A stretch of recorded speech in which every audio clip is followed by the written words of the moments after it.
There are times, it has to be admitted, when common sense isn't always high on your favourite podcaster's list of obvious attributes.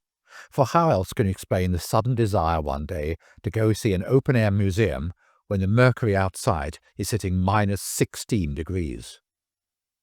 I had passed the Chinese Ethnic Culture Park, located just to the west of the Olympic Green, on many occasions, and had, it must be admitted, been intrigued by an oddly shaped totem pole stuck up on the corner of a not-so-busy interchange.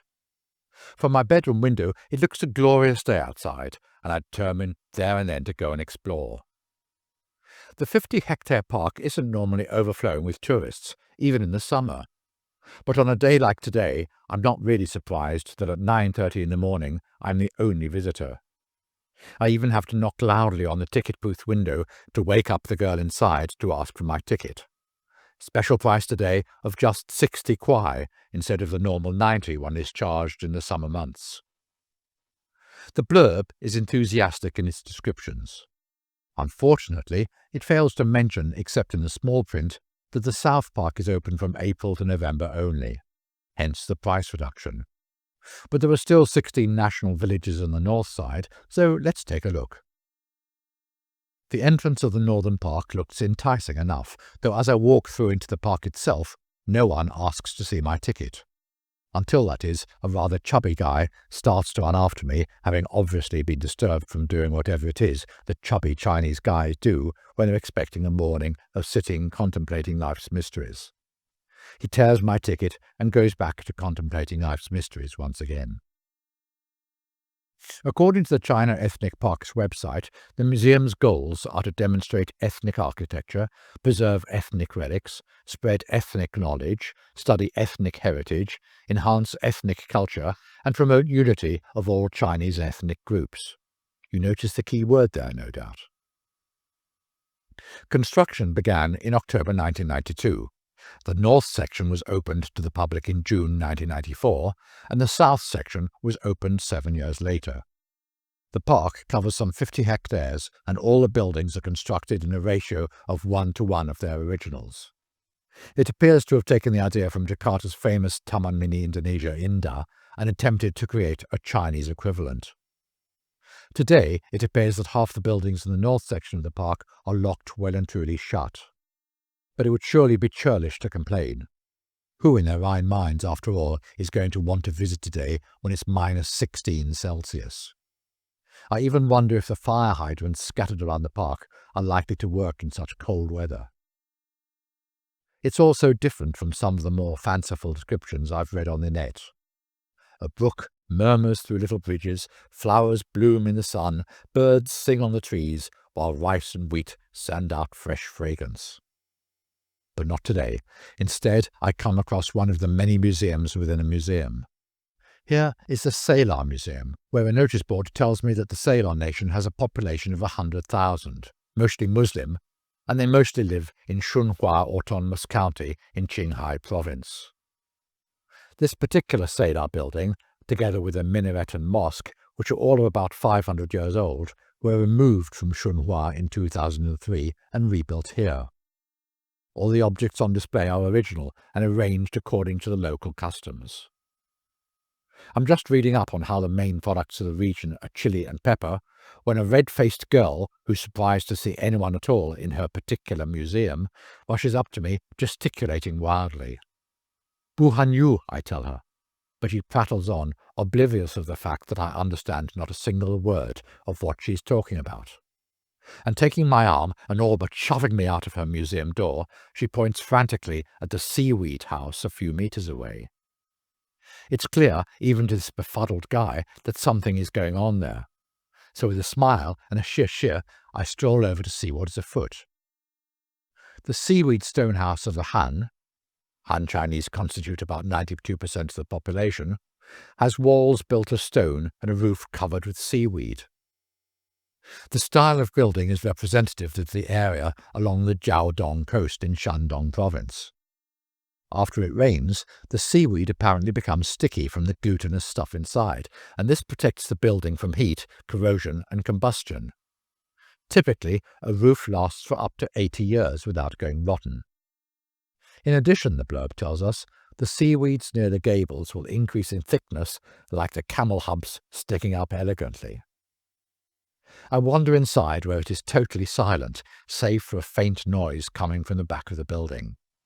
As I wander down the passageway, the noise gets louder until, as I open a door, I see inside a room where a group of students are playing indoor badminton while others are knocking a ping-pong ball around the place. Silence falls, and then a plethora of voices all jabbering away in Chinese bid me welcome, and I'm all but marched to one of the seats facing an empty stage and told in no uncertain terms to park my bottom as someone rushes over to an amplifier bay and turns on some ethnic music. Bu Han Yu, I once again tell my newfound friends, but this doesn't stop them using that old trick we Brits have mastered over the years. If a foreigner doesn't understand a word you're saying, you simply raise your voice. Any thoughts of being able to slip silently away are totally out of the question, of course. Though I have to admit that after only 10 minutes in the open air, I'm quite glad to warm up inside. A girl walks up onto the stage, having forgotten to take off her cardigan in all the excitement of having someone to perform to. And then she proceeds to explain for 5 minutes in fluent Chinese what pleasures await. I smile, wishing all the time she would get the message that I haven't a clue what she's talking about. But this is a well-rehearsed performance, and nothing is going to stop her in her moment of glory. I remember that in the summer months at least, there are numerous performances throughout every day, including a flag ceremony, stunt performances, a washing-splashing carnival, and of course various ethnic dances. The official website asks that one respects Dai people's custom by waiting for Dai people to splash the first bowl of water before you splash or touch the water. Please splash water in the specified place. But in the winter, this seems to be the best they can muster. Soon enough, a group of students who have by this time donned colourful costumes emerge from behind a curtain to perform for your favourite podcaster's delight. One of the girls comes up to me and gestures that I should join them in their dancing, but I politely decline. In my vast experience of such things, it's nothing short of embarrassing to see foreigners going native and making absolute fools of themselves.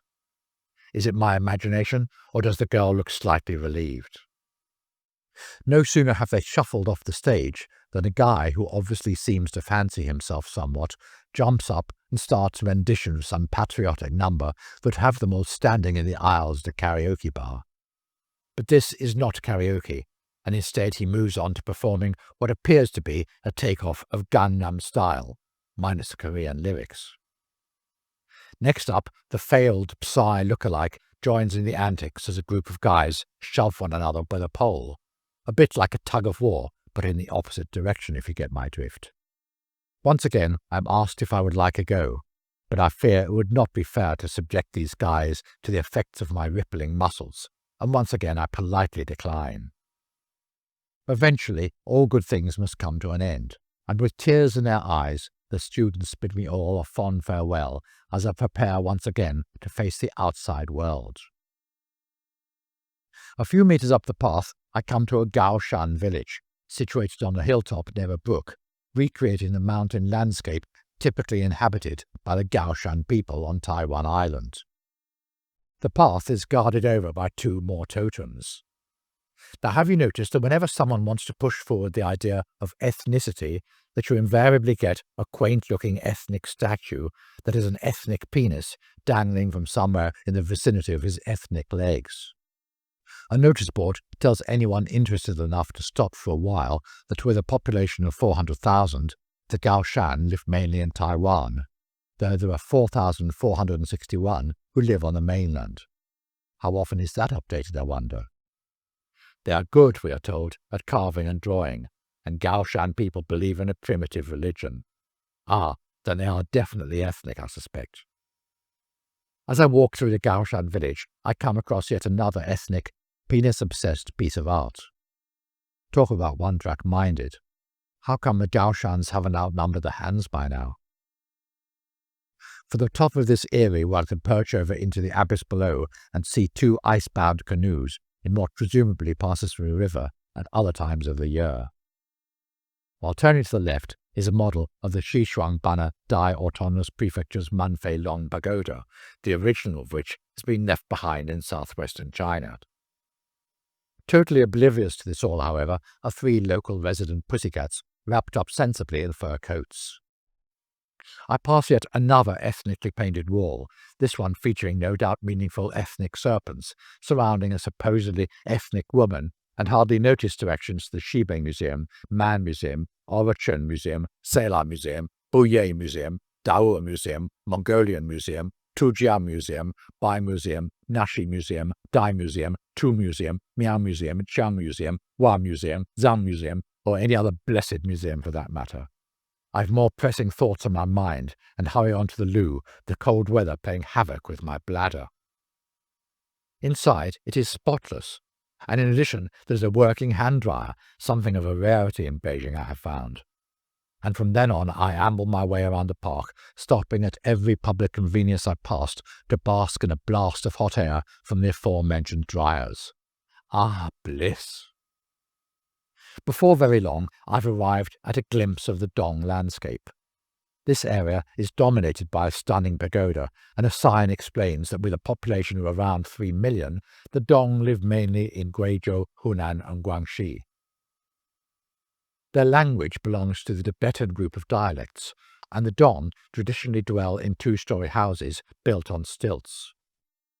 Their embroidery is full of characteristics, the blurb continues, and the Dong homophonic singing style enjoys a long-time fame. Dong people worship ghosts and gods, it adds rather lamely, as if to stress their ethnic credentials. Along the bank of the lake are 3 water wheels, though the official Dong blurb makes no mention of these.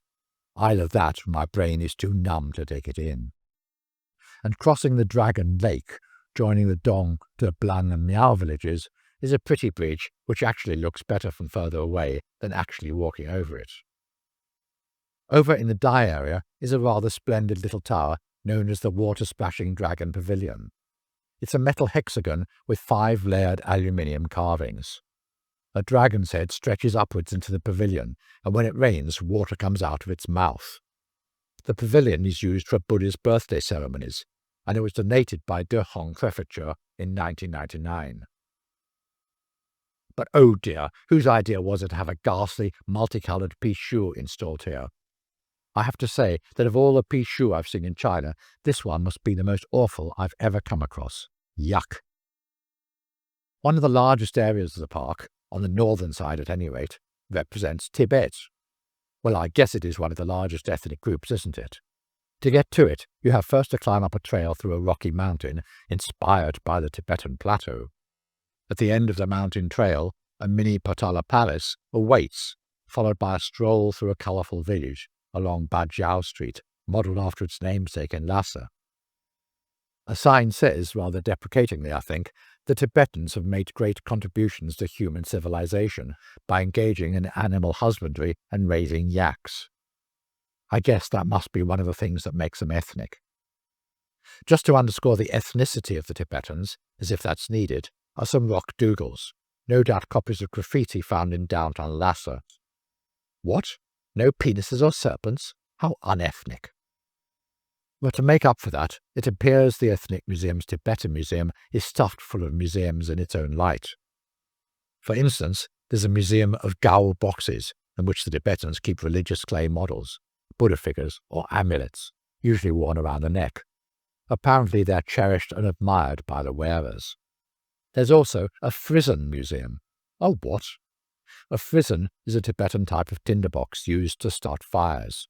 It works on the age-old principle of striking iron against flint and creating sparks. And we mustn't forget the Plate Adornment Museum.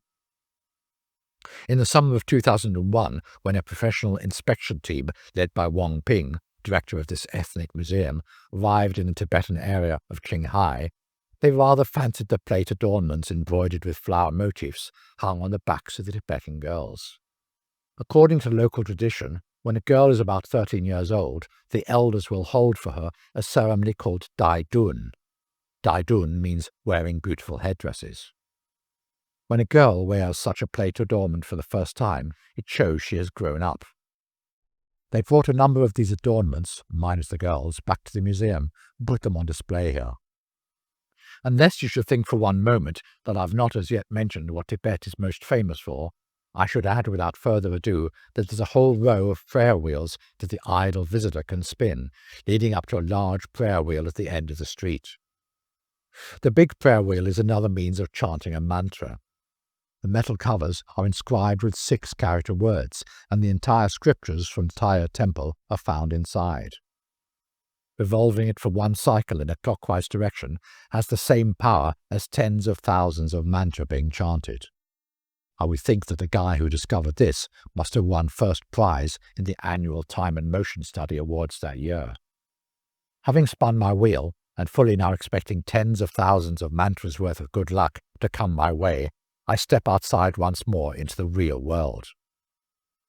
But it's not long before I make my way to one final restroom stop before heading for the subway station. Arranged at strategic intervals around the walls and over the urinals are multiple copies of one particular notice. Literally translated, they say, "Love or protect public property. You are the most beautiful." Now how on earth could they possibly have known that I'd be coming here?